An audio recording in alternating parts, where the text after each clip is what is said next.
अस्सलाम वालेकुम बच्चों, आज 9th स्टैंडर्ड इंग्लिश के एक नए लेसन के साथ आपके सामने हाजिर हैं। ये वीडियो मुंबई महानगर पालिका के वर्चुअल क्लास की तरफ से पेश किया जा रहा है। मैं Ansari Rashid Akhtar 9th standard English के एक नए लेसन के साथ। तो चलिए शुरू करते हैं आज का हमारा लेसन।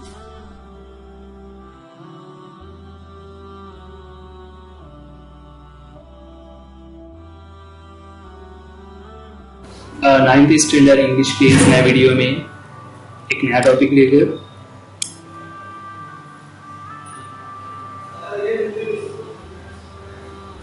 बच्चों, जैसा कि हम हर वीडियो में करते आ रहे हैं, आज का हमारा टॉपिक 3rd यूनिट की फर्स्ट पोएम कोरोमंडल फिशेस। ये वीडियो आप BMC जो उर्दू स्टैंडर्ड 9 इस यूट्यूब चैनल पर देख रहे हैं। मैं Ansari Rashid Akhtar Urdu medium standard 9 English subject के लिए कोरोमंडल फिशेस इस पोएम के साथ हमेशा की तरह शुरुआत करेंगे हम वार्मिंग अप एक्टिविटीज के साथ। वार्मिंग अप एक्टिविटीज, इससे पहले भी आपसे कहा गया कि वार्मिंग अप एक्टिविटीज बहुत अहम है, इस माने में कि आपको इंग्लिश के लैंग्वेज को यूज करते हुए आता है। वार्मिंग अप में हम देखेंगे पहले चिट चैट सेक्शन, जिसमें हमारे सामने कुछ क्वेश्चंस आ रहे होंगे। ये ऐसे क्वेश्चंस होते हैं जो पर्सनल रिस्पॉन्स होते हैं, जिसकी मदद से, उन जवाबात की मदद से आपको अपने लैंग्वेज यूज करने में एक मौका मिलता है। चलिए देखते हैं। पहला क्वेश्चन हमारे सामने है कि what time do you get up in the morning. What time do you get up in the morning. सुबह में आप कब गेट अप होते हैं, यानी कब सोकर उठते हैं। नाउ डियर स्टूडेंट्स, यहाँ पर टाइम रिलेटेड क्वेश्चन है। इसकी जगह पर हम ऐसा भी कह सकते हैं ना, when do you get up in the morning, right. लेकिन दोनों तरीके से सवाल पूछे जा सकते हैं। तो यहाँ पर क्वेश्चन है कि what time do you get up in the morning.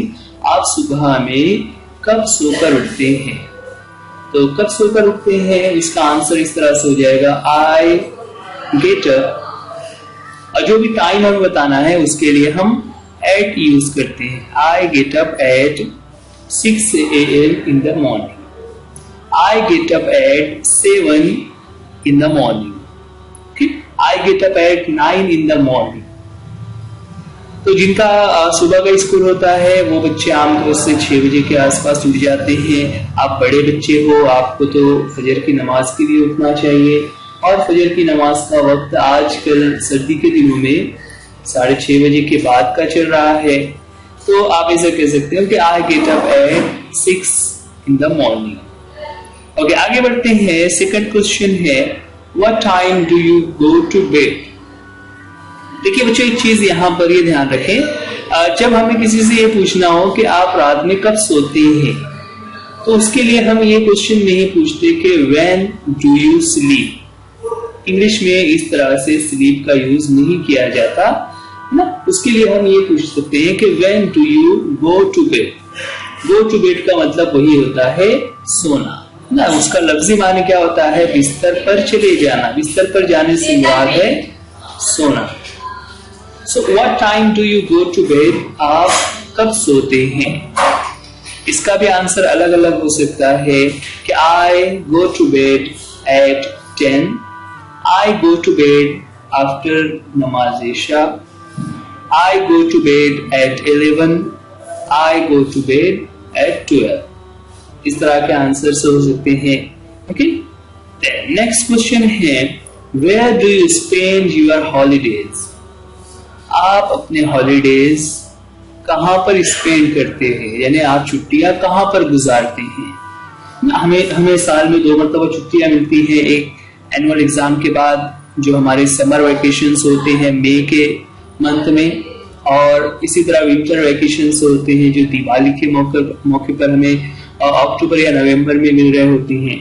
तो बहुत सारे लोग इन हॉलीडेज में, इन वेकेशंस में किसी जगह पर जाते हैं। सो आपसे क्वेश्चन है कि where do you spend your holidays, आप कहां पर अपनी छुट्टियां गुजारते हैं। तो इसका आंसर अलग अलग हो सकता है। somebody will say I go to my grandmother, ना मैं अपनी नानी के घर चला जाता हूँ। then I spend time with family, मैं अपने घर वालों के साथ वक्त गुजारता हूँ। somebody can say कि we go to a tourist place, we go to a hill station, we go to some tourist place. So there can be different answers जहां पर हम अपने पर्सनल लाइफ के बारे में बता सकते हैं कि where actually you spend your holidays. Okay, so यहाँ पर किसी प्लेस का नाम हो सकता है, किसी रिलेटिव का नाम हो सकता है, जिसके यहाँ पर हम अपनी छुट्टियां गुजारते हैं। तो ये क्वेश्चन पर्सनल रिस्पॉन्स के लिए हमें खास करके जो पैसेजेस होते हैं, तो पैसेजेस के पर्सनल रिस्पॉन्स क्वेश्चन में इस तरह का क्वेश्चन आपको आ सकता है। इससे पहले भी मैंने कहा कि आपको इन क्वेश्चंस के आंसर लिख कर रखने हैं ना। हम यहाँ पर आपको आंसर रिटन फॉर्म में नहीं दिखा रहे हैं, क्योंकि ये आंसर ऐसे होते हैं जो आपको खुद से ही अपनी कंडीशंस को बयान करते हुए, उसको देखते हुए आपको लिखना है। ठीक है, तो हमने कुछ एग्जांपल्स यहाँ पर बताई, आप उसकी मदद से अपना खुद का आंसर प्रिपेयर कीजिए। चलिए आगे बढ़ते हैं। नेक्स्ट क्वेश्चन है what adventures do you like. Adventures ना, एडवेंचर्स का मतलब क्या होता है, ऐसे काम जो थोड़े खतरनाक हो, जिसके लिए हिम्मत और हौसला चाहिए, है ना। जो हम रोजमर्रा के काम करते हैं, जैसे हम साइकिल चलाते हैं, बाइक से चलाते हैं, किसी खेल कूद में हिस्सा लेते हैं, तो ये तो हमारे रूटीन के काम होते हैं, राइट। लेकिन एडवेंचर्स क्या होते हैं? Adventures are the activities where you require some extra courage. यहाँ पर कुछ एडवेंचर्स के नाम आ रहे हैं, उसकी मदद से हमें इस सवाल को समझना है कि आपको कौन से एडवेंचर्स पसंद है। उसमें पहला ऑप्शन दिया हुआ है बोटिंग। बोटिंग यानी जिसे हम कह सकते हैं नाव चलाना। ठीक है, नाव चलाना या ये भी एक बहुत ही हिम्मत का काम होता है। बहुत सारे लोगों को पानी देखकर ही डर लगने लगता है।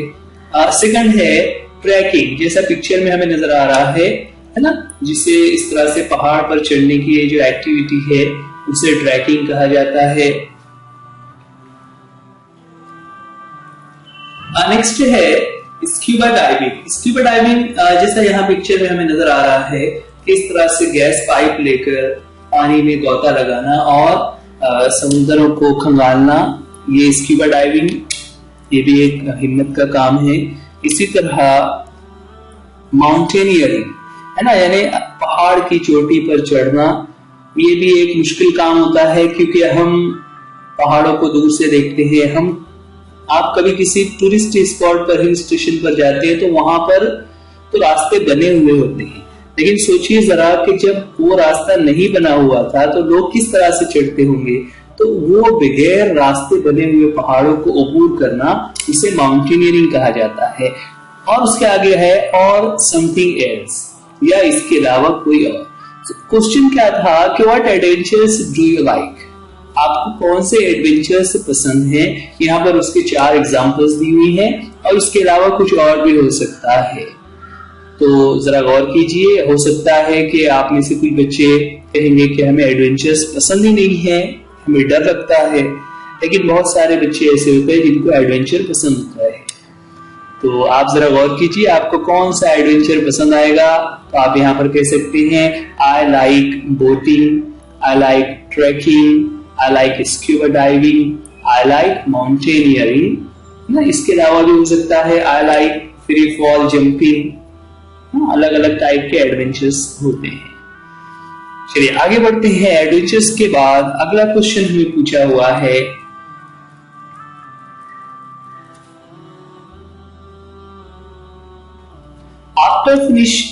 after you finish your education would you like to work close to nature, है ना। देखिए यस नो क्वेश्चन है कि जब आप अपनी एजुकेशन फिनिश कर चुके होंगे तो क्या आप नेचर के करीब रहकर काम करना चाहेंगे, यानी कोई आप ऐसी जॉब ढूंढेंगे जो आपको नेचर से करीब रखे। तो गौर कीजिए कौन कौन से ऐसे जॉब हो सकते हैं, जैसे फार्मर की जॉब होती है ना। अब फार्मर की जॉब तो नहीं होती, फार्मर अपना खुद का काम कर रहा होता है।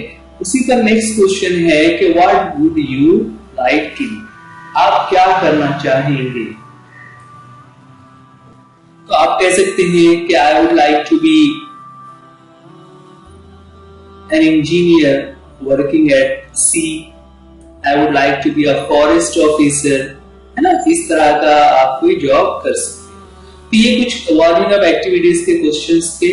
अब आते हैं हम एक्चुअल पोएम पर, जिसका टाइटल है कोरोमंडल फिशर्स।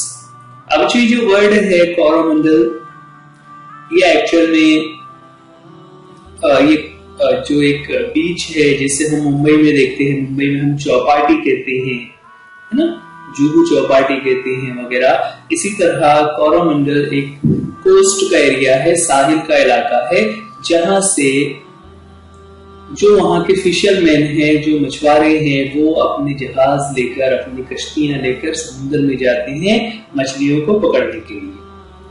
इसलिए यहाँ पर उन्हें कोरोमंडल फिशर्स कहा हुआ है, यानी वो फिशर्स जो कोरोमंडल में जाती हैं मछलियां। बच्चों इस पोएम के बारे में खास बात, यहाँ पर ये जो तस्वीर आपको नजर आ रही है, ये है सरोजिनी नायडू, जो इस पोएम के पोएटिस हैं।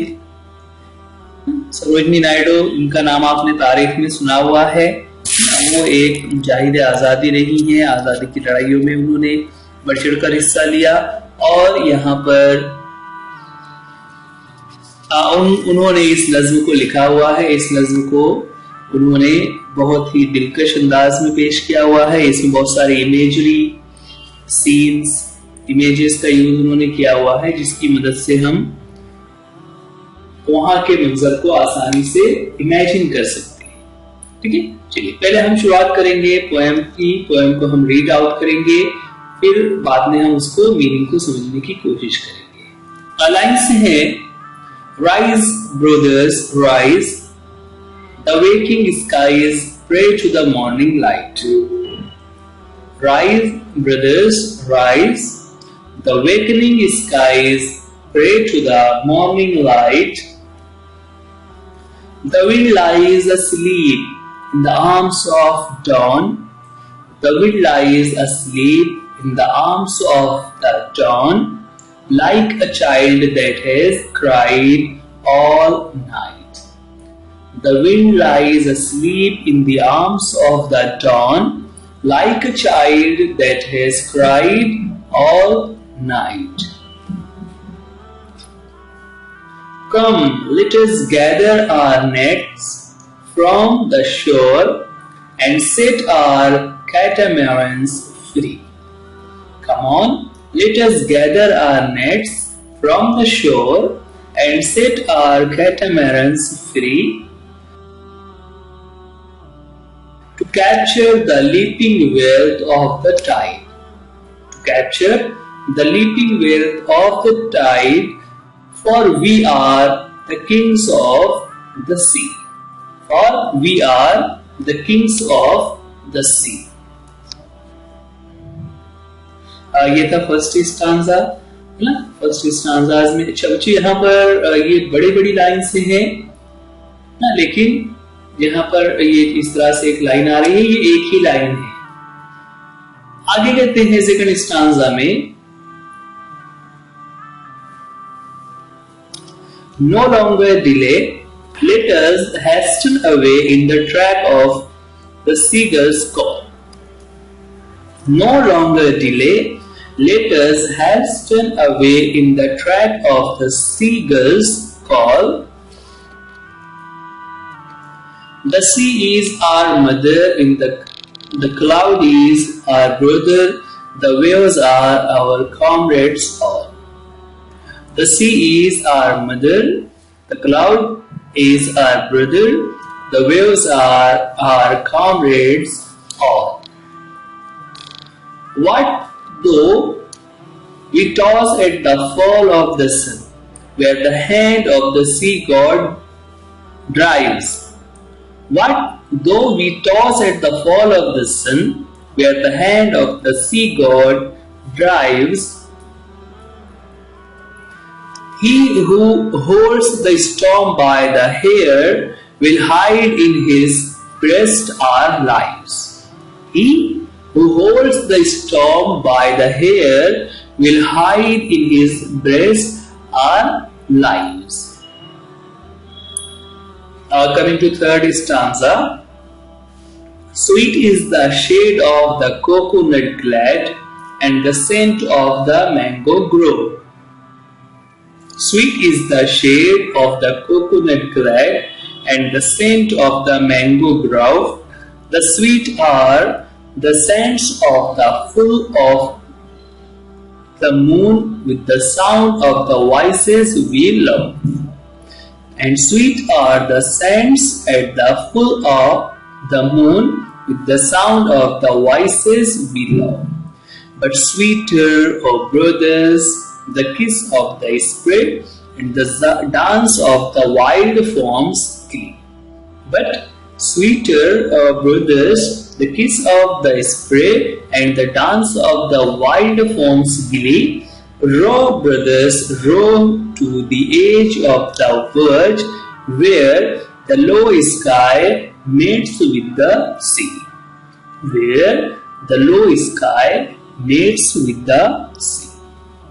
तो ये थी हमारी पोएम, जिसमें हम देख रहे हैं there are 3 stanzas, each stanza carrying 4 lines, लेकिन चूंकि लाइन्स लेंदी है ना, लॉन्ग मीटर में इसको लिखा हुआ है, इसलिए उसको शॉर्ट करके इस तरह से उसको 2 लाइन में एडजस्ट किया हुआ है, वरना मीनिंग के हिसाब से हर स्टांजा में देयर आर 4 लाइन्स ओनली।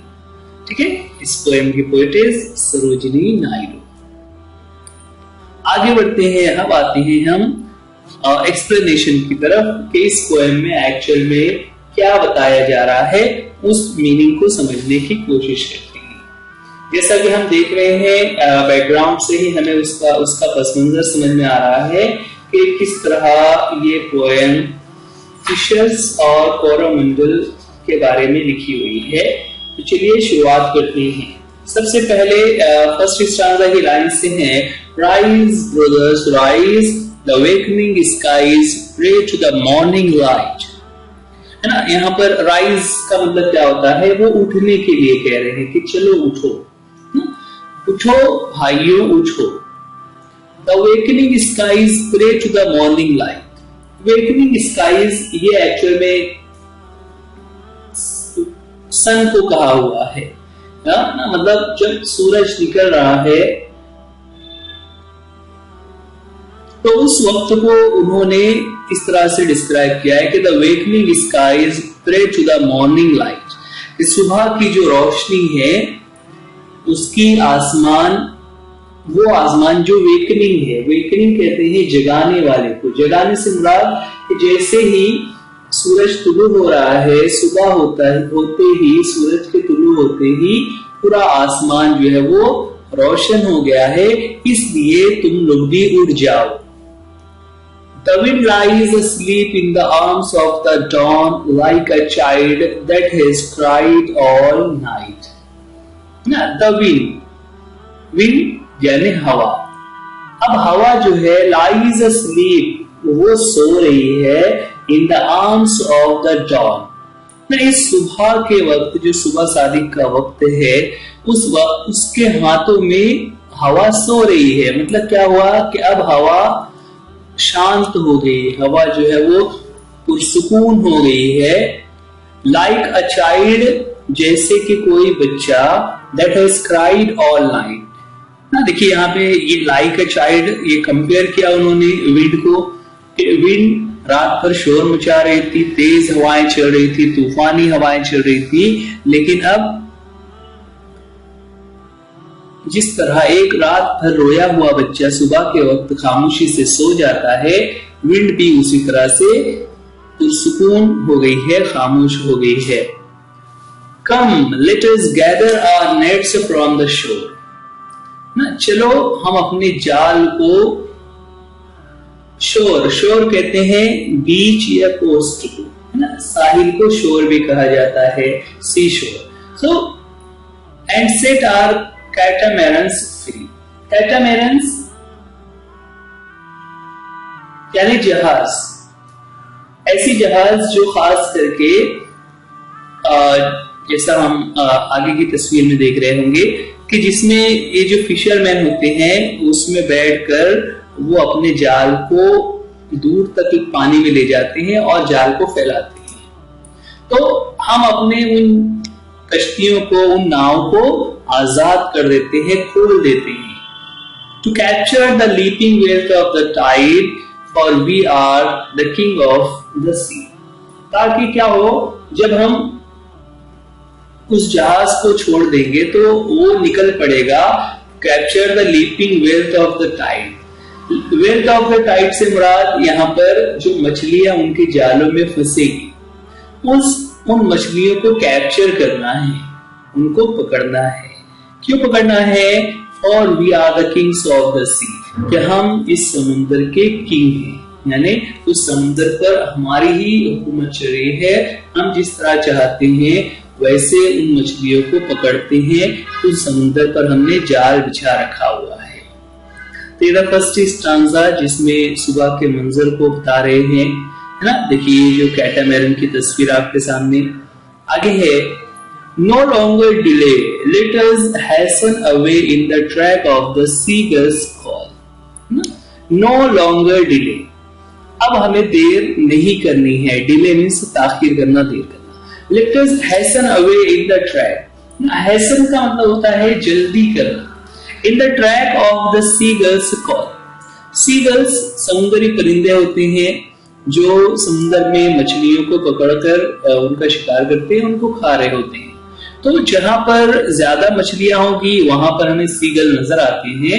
तो एक तरीके से जो फिशरमैन होते हैं उनके लिए एक ये सिग्नल होता है कि जहां पर सीगल नजर आ रहे हैं वहां पर मछलियां हैं, तो उन्हें उस तरफ सफर करना चाहिए।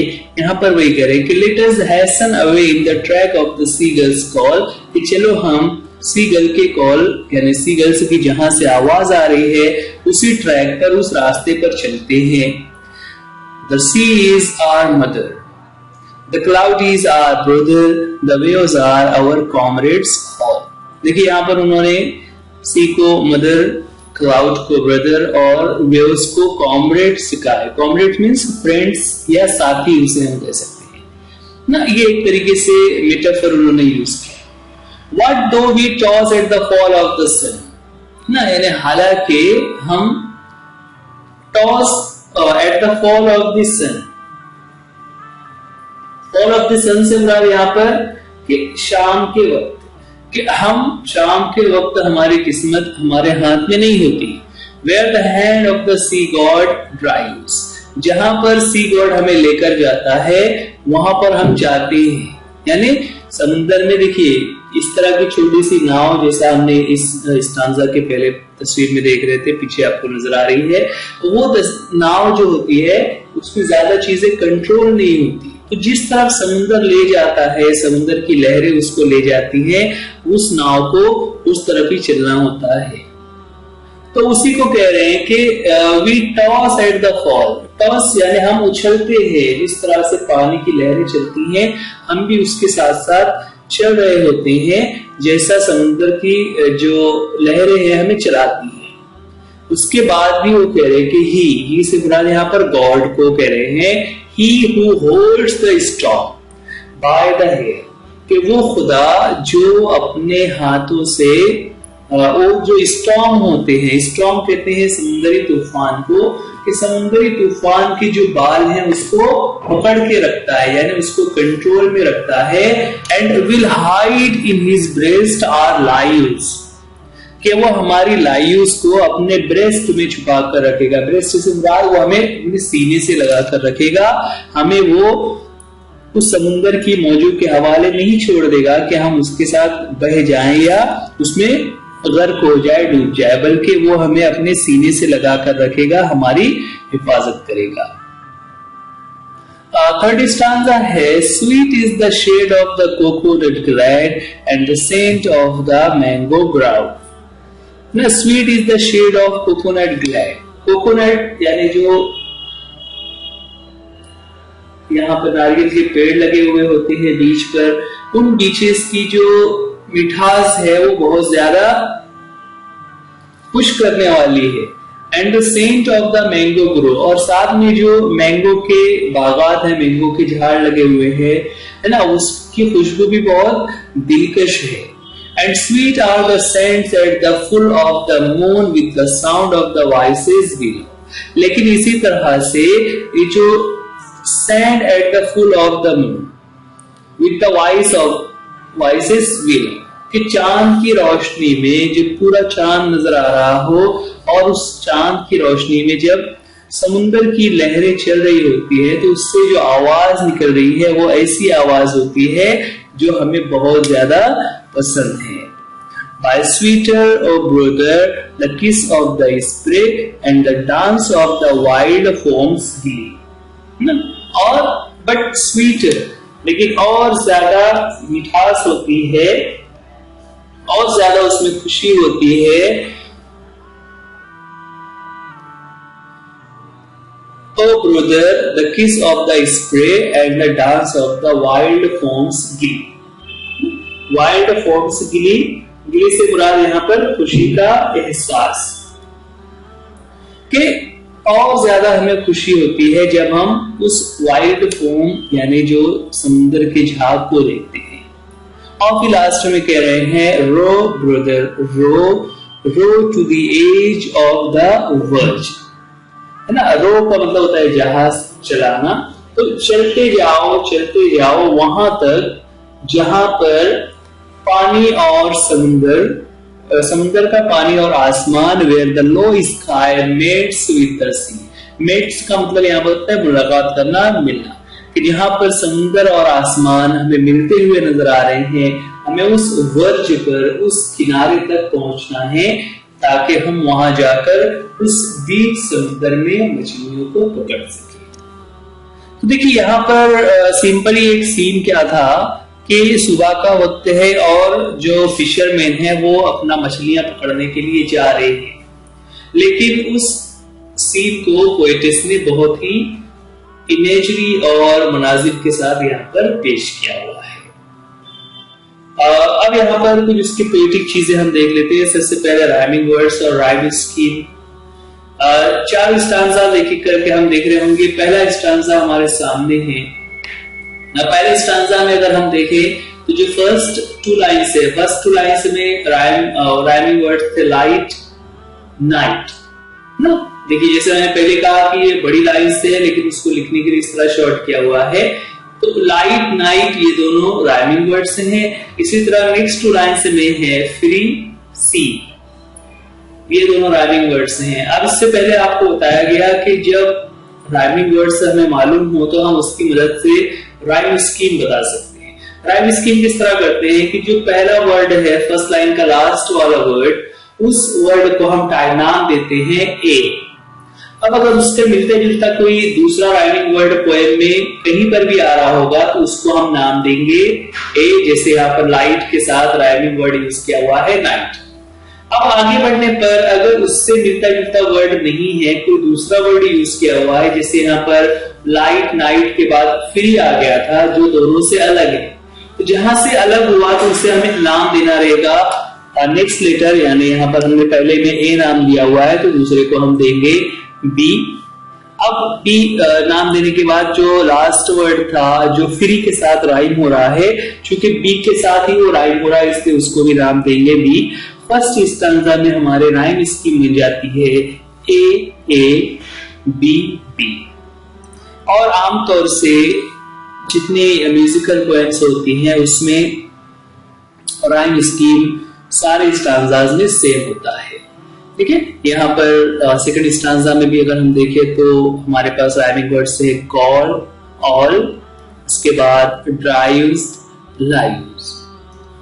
राइम स्कीम उसी तरीके से रहेगा, फर्स्ट 2 को हम देंगे ए और ड्राइव्स लाइव्स को हम नाम देंगे बी बी। इस तरह से सेकंड स्टांजा में भी सेम राइम स्कीम यूज किया हुआ है, a a b b. Third stanza में ग्रव लव क्ली सी ना। ग्रव यहाँ पर हमें ऐसा लगता है पढ़ने में वो लॉ से राइम नहीं हो रहा है, लेकिन इंग्लिश लैंग्वेज के हिसाब से वो दोनों सेमी राइम है, इसलिए उसे हम नाम देंगे ए ए। और गिली और सी ये दोनों तो राइम होते ही हैं, इसलिए उनको नाम दिया हुआ है बी बी। इस तरह से हमारा राइम स्कीम हो जाता है ए ए बी बी। तो तीनों ही स्टांजा में हमने देखा कि सेम राइम स्कीम यूज किया हुआ है, यानी पूरे पोएम का जो राइम स्कीम है वो है ए ए बी बी। ठीक है, तो ये थे हमारे पोएम कोरोमंडल फिशर्स। उस पोएम के एप्रिसिएशन के भी कुछ क्वेश्चंस हम देख लेते हैं। एप्रिसिएशन में तो वैसे 5 पॉइंट्स होते हैं, जिसमें 3 पॉइंट्स बिल्कुल कॉमन है, तो आपको याद रखना रहेगा। आप एक लिस्ट बना सकते हैं जहां पर चारों ही ये जो जितनी पोएम्स हमारी हैं उसके सभी पॉइंट्स आप इस तरह याद रख लें। सबसे पहले उसका टाइटल, तो टाइटल अभी हम देख रहे थे कोरोमंडल फिशर्स, ये टाइटल है। उसके बाद सेकंड क्वेश्चन होता है उस पोएम के ऑथर या पोएट के बारे में।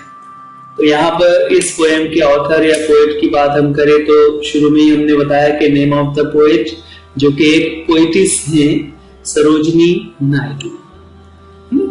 ये पोएम के लास्ट में लिखा हुआ होता है। आपको चाहिए तो समझ आ गया, टाइटल पोएम के ऊपर और पोएट या ऑथर का नाम जो होता है वो नीचे लास्ट में लिखा हुआ होता है।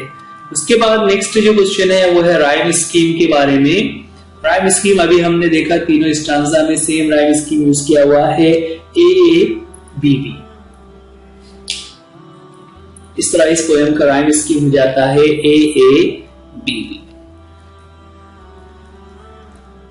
आगे क्वेश्चन है फिगर्स ऑफ स्पीच के बारे में। इसमें बहुत सारी फिगर्स यूज की हुई हैं। जैसे भी हम जब पढ़ रहे थे तो हमने कहा उसमें मेटाफर भी यूज किया हुआ है, कंपेयर भी किया हुआ है, जिसे सिमिली कहते हैं। तो यहाँ पर उसी की एग्जांपल ली हुई है सिमिली। सिमिली जिसे हम उर्दू में कहते हैं तशबीह। तशबीह में क्या होता है कि हम किसी चीज को दूसरे के जैसा बताते हैं, और उसके लिए इंग्लिश में हम लाइक, एज, इस तरह के वर्ड्स यूज करते हैं। तो यहाँ पर सिमिली जो ऊपर लाइन से लिखी हुई है, the wind lies in the arm of the dog like a child that has cried all night, है ना। यहाँ पर विंड को कंपेयर किया हुआ है चाइल्ड से, who has cried all night. ठीक है, तो उसी को नीचे लिखा हुआ है in the above line the wind is compare to the child explicitly using the word like ना। लाइक इस वर्ड को यूज करते हुए विंड को चाइल्ड के साथ कंपेयर किया हुआ है। बच्चों ये वीडियो आप BMC education Urdu medium standard 9 इस चैनल पर देख रहे हैं। आप इस वीडियो को लाइक कीजिए, चैनल को सब्सक्राइब कीजिए और वीडियो को अपने दोस्तों में भी शेयर कीजिए। सो डियर स्टूडेंट्स, आज के लिए इस वीडियो में इतना ही। वीडियो देखने के लिए थैंक यू। अल्लाह हाफिज, गुड बाय।